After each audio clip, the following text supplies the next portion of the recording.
বাংলাদেশ দলের আজকে রাতেই দেশে আসার টিকিট কনফার্ম হয়ে যাবে।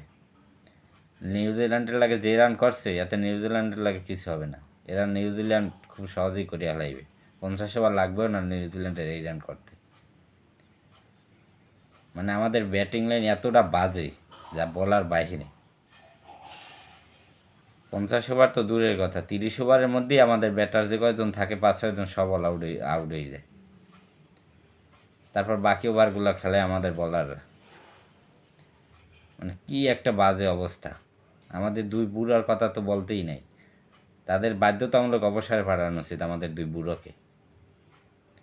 আর আমরা দর্শকরা ঘন্টার পর ঘন্টা এই বাজে খেলা দেখার জন্য বসে থাকি।